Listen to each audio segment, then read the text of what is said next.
Hello and welcome to the October edition of the East Kilbride podcast. It's Daniel Bowers here with David Craig. As always, thank you very much for joining us here on YouTube. We've got lots to get through in the programme this month, and once again, thank you very much to the East Kilbride Sports Club for allowing us to use their facilities once again to record the show.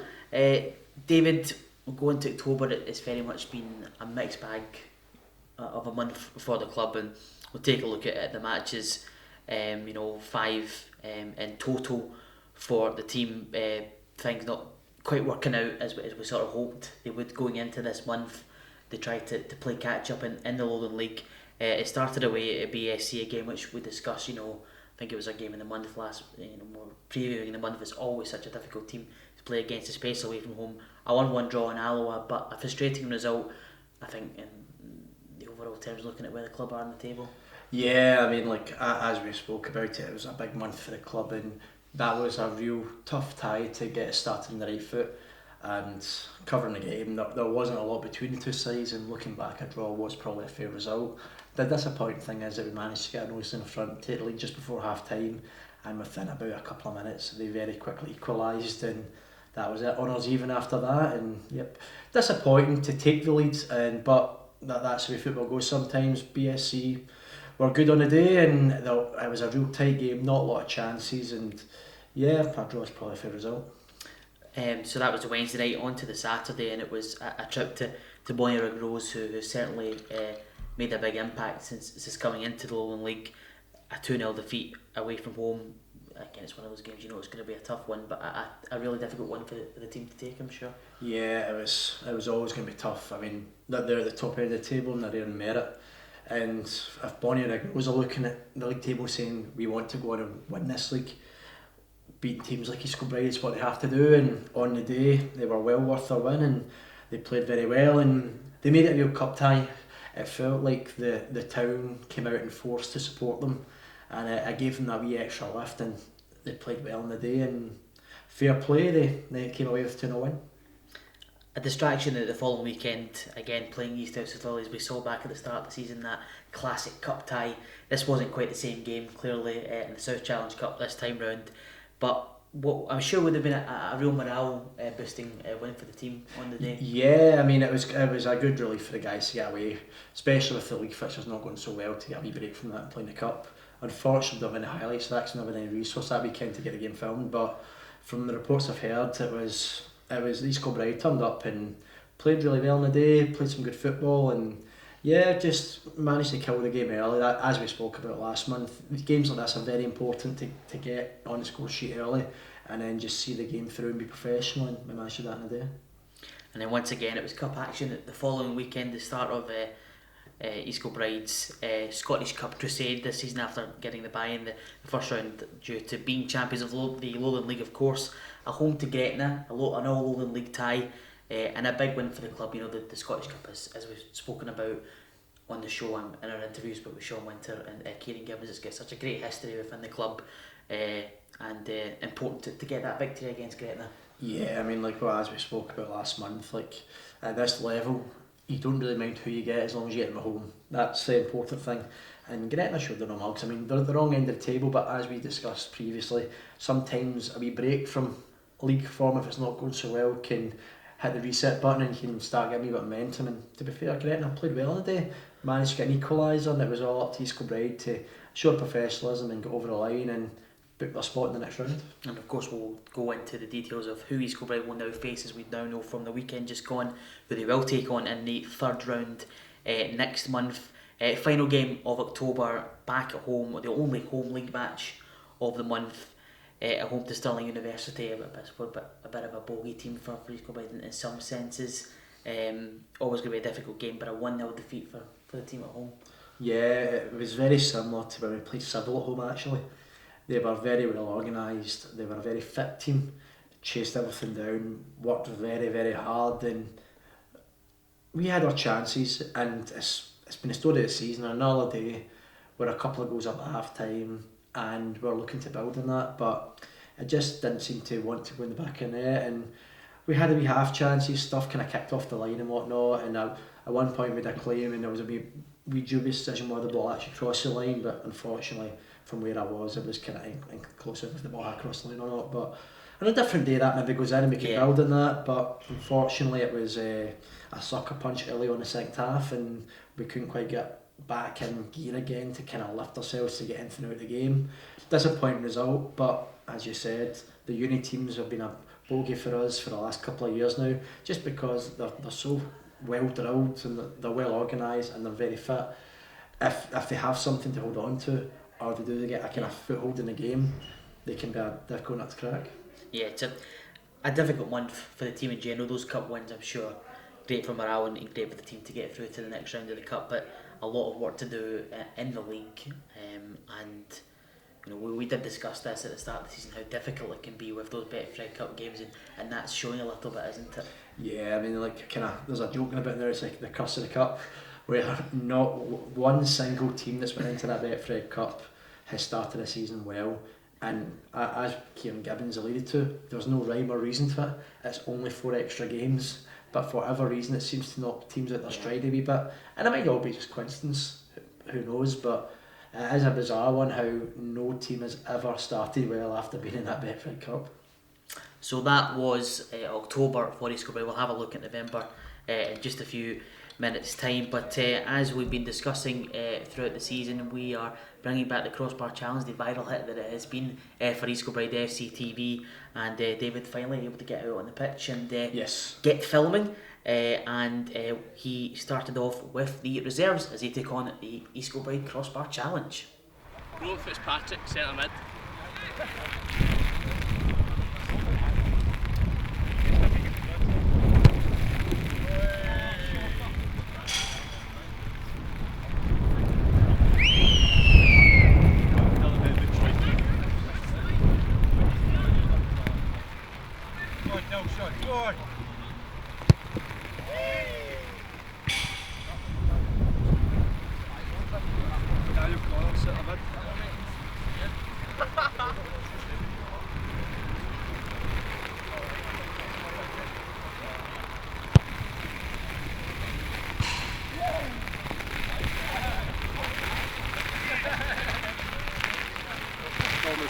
Centre half.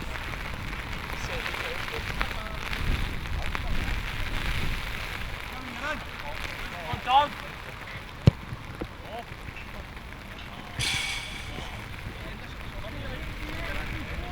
Andy Johnson, midfielder.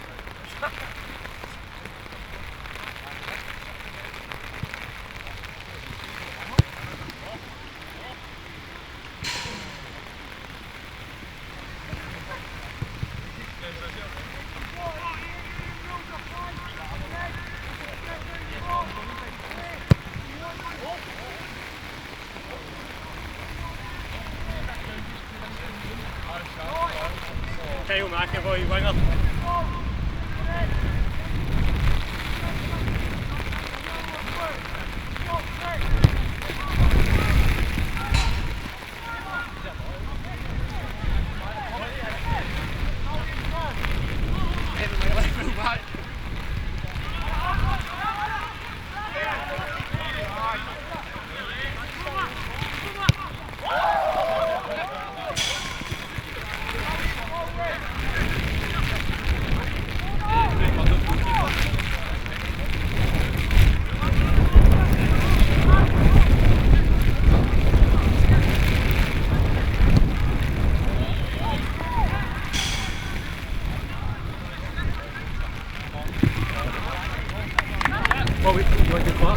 You up, Clark?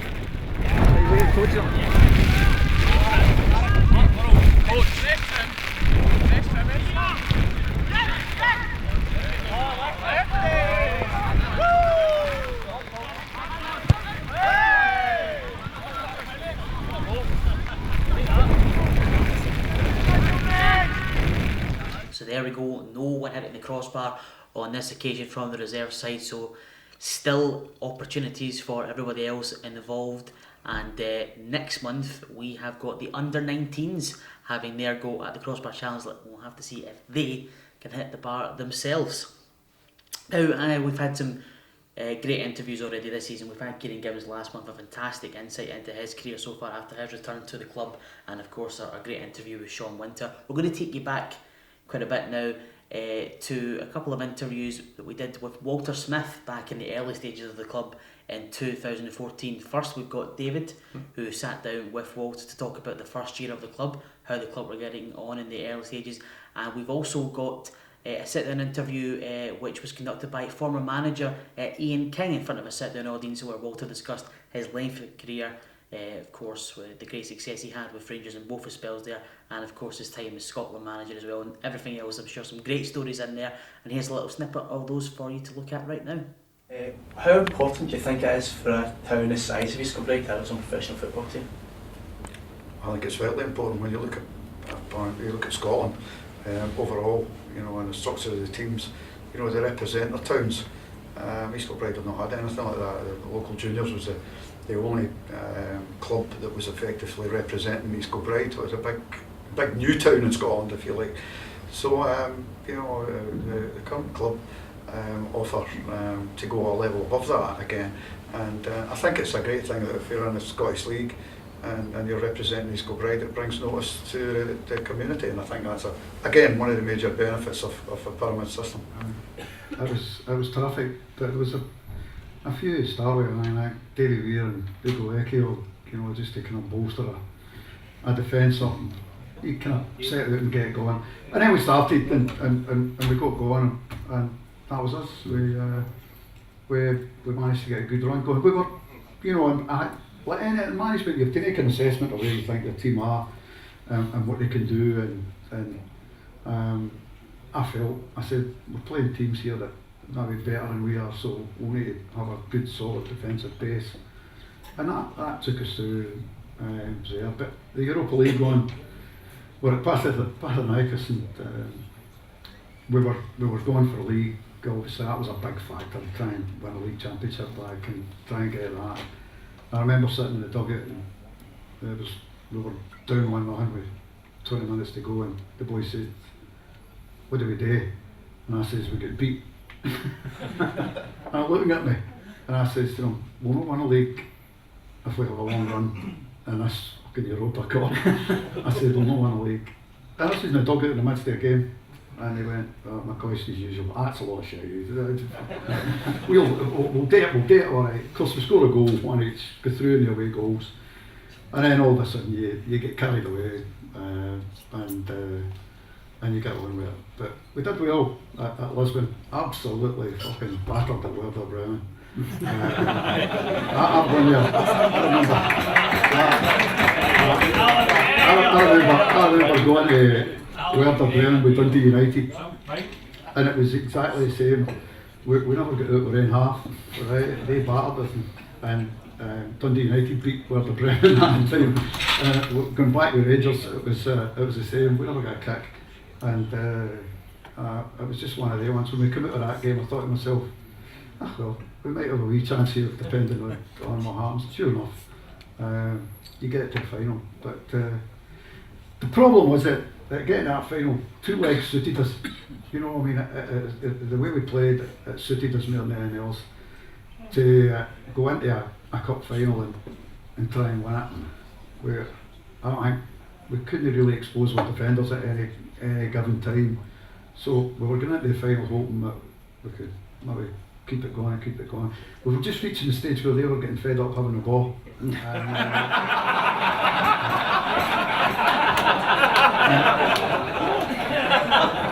And we lost a goal. That fucked us because we had to come out there and try and score one back again. I'm afraid Big Davy's legs couldn't handle any kind of spaces round about him. But it was a fantastic run, and it was great to get the club to a final again. I would say it would be very difficult to replicate that kind of thing again. You've got to have a whole lot of circumstances that will come together to do that. Plus, as I say to you, a fair bit of luck involved as well. David, let's have a look at the month coming up, November. Some big games, 4 of them of the 5 are at home, starting off with what is your game of the month, and there's no doubt about it, it definitely is a home to the table toppers, Kelty Hearts. Yeah, and they'll be really looking to continue their strong start to the season, come to K Park and looking for the victory. It's not going to be easy. We've discussed previously how well Kelty have done in this league. Last year I almost felt like they were finding their feet, and this year was a real sign of intent. And they signed the man who's taking all the headlines, Nathan Austin. He's really started well for him, scoring a lot of goals, so he'll be a real danger, a real threat in the match. But yeah, it's up to Skilbride to stand up to it. I mean, this could be the point where our season restarts. We've had a couple of poor results going into the game, but this has got a real big match feel about it, so hopefully this can be the atmosphere that maybe restarts our season and we can look to build a result. No doubt about it. So that's on the 2nd of November. Following week on the 9th, once again here, at K Park at home to East Stirling, who the team got that away victory back at the start of the season. A very good away victory, a difficult game, and now you look back, East Stirling have made such a great start to the season that Selling looked like a great victory, and is one that the team should try and take some heart from going into this one. Well, it's another team that's strengthened again in the summer and brought some SPFL quality to their team, so it's not going to be easy. And as we alluded to back when we played in the Lone League earlier on the season, it was a game that could have went either way. Yeah. Both goalkeepers making big saves and big moments, and luckily Rudy was in the right place in the right time. A lovely bit of movement from across from Sean, and managed to put the ball in the net to win it late on. But even then, it was a hard fought win, and it's not going to be easy. And it's definitely another big match as the big matches keep coming. So then into the first of 2 cup matches for East Kilbride this month on Tuesday the 12th of November at home to Tynecastle in the East of Scotland qualifying cup, and a chance again maybe for Stuart to mix things about possibly with the team. Well, potentially, yeah. I mean, I know that there's a few guys in the reserves right now kind of chapping the door to kind of break through into the team. Made the bench and made a couple of late appearances in the last couple of games, so could be an opportunity for them to kind of stay at their place if they train well to kind of get in the first team and start in the first 11. But it's another one. It's just all about being there. This isn't going to be an easy game. We've played Tynecastle previously, and I think we won the odd goal at 7, a 4-3 for Ella against a Lee Wallace side about maybe 3 or 4 years ago. So it won't be easy, but it's one of the fixtures where at least it's a home tie, and we'll be looking to book a place in the next round. And then for the second time in the space of a month, East Kilbride are at home to Granite, but this time of course in the Lowland League, and it was a tough game in the cup. East Kilbride coming through it to get that third round tie that we'll talk about in just a moment, but a chance for East Kilbride, do you think, to get points on the board? Well, yeah, I mean it's at home, so hopefully we can get a decent crowd out that day and really back the boys. But it's going to be tough. I mean, Gretna are getting to that stage where if they're not having a particularly good month at that point, they could potentially be adrift. So it's all about controlling the game early and looking to play football the right way, because Gretna could be at the stage at that point where they're almost start to scratch their lives a wee bit, and when teams hit that kind of level in the league where they're desperate for points, it doesn't matter who you are, if you're East Kilbride or Kelty, they will scratch and claw to try and get something out of the game. So it's all about being professional and playing football the right way and getting the result. And then to round off the month, East Kilbride back in Scottish Cup action, but it's going to be a really tough game. Highland League opposition away from home against Formartine United, who themselves beat Gallifrey Rovers in their second round replay at the weekend just gone by. It's always difficult to play Highland League opposition, but especially to go away from home, it's going to be a challenge for the team, isn't it? Yeah, it's one of those ones. Yeah, there's that much travelling involved in there, being both ends of it. I mean, as Sean discussed years back when we went on the run to play Celtic, the high of beating Forres Mechanics and coming back to K Park, one of the best buses we've ever been on. Then last season, the low of coming back from Cove Rangers, and it was one of the lowest buses we've been on. So it's kind of all or nothing in that sense. But with the fourth round looming, the important thing is after the game's finished to be still in the hat. So whether it goes to a replay, we come back to K Park, or we can get the job done in 90 minutes. It's all about the guys just playing football the right way.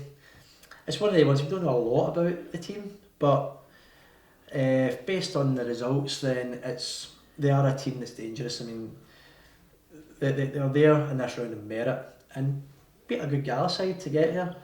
Gala took them all away and forced a replay back down the Borders, but for Martin are going to be no mugs, and Yeah. any team at home in the cup is going to be a tough nut to crack. So hopefully East Kilbride can go into this tie, get a wee bit of momentum in the games before it, and book our place in the fourth round, where fingers crossed we might get a Premiership team, maybe a Rangers or Celtic. Absolutely huge carrot dangled in the face of the team, Absolutely. that opportunity to play one of the Premiership sides, of course, as they come in to the competition at that fourth round stage. So that is the November coming up. It's going to be a tough one, as you say, that game of the month here on the 2nd at home to Kelty, who, of course, as I mentioned, are top of the Lowland League on 30 points. It's Bonnie Rose just behind them on 28 at the moment. East Stirling, who also come here in November, on 25, just 5 points between third and first, but East Stirling have played a game more than Kelty and Bonnie Rose. We've got BSC on 23, as are Civil Service Strollers. Caledonian Braves 4 points behind those two on 19, and it's 7th where we find East Kilbride on 17 points, level with Cumbernauld Colts, and behind them in 9th place, really struggling this season, the Spartans on 15. It's just not been a great season for them, and they haven't had that Betfred Cup start they did last season, which, as we've spoken about, must have had that big effect on them. So it's certainly not going to plan for them, but very close at the top of the Lowland League. East Kilbride definitely not in the position they want to be, 13 points behind Kelty at the top, but still so much football to be played. Well, that's it. I mean, on paper it is a huge gap. However, these gaps can quite quickly disappear when these teams all start playing each other. When your BSCs play your Kelties and your Spartans play your East Stirlings, all of a sudden the gaps, kind of a couple of draws or teams take points off each other and spread out the wins, the points can be quickly dropped, and if East Kilbride can go on the run, it's not impossible to pull it back and get up the top end of the table. But it is going to be difficult, and East Kilbride will need to go on a run going into the next run of games. There's no doubt that, of course, the team can really sit out their stall if they can pull off a big performance against Kelty to start off the month. It's going to be a tough game, though. You say Nathan Austin, really, top quality player, scoring lots of goals for them this season. A couple of big upsets already in the Scottish Cup as well this season.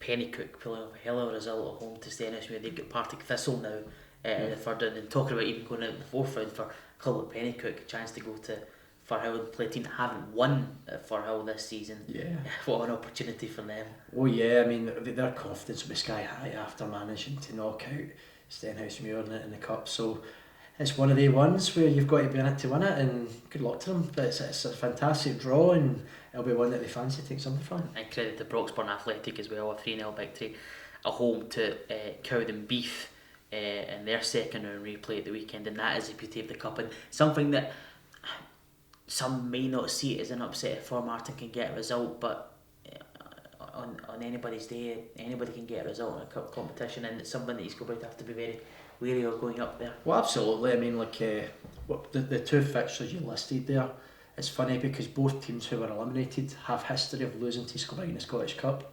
Stenhousemuir were eliminated the season East Kilbride play Celtic, and Cowden Beef were eliminated by East Kilbride the following season in the second round. So it's one of those ones where the strength and depth in this pyramid structure is unbelievable. I mean, it's hard to even describe them as shocks anymore, because it happens so regularly.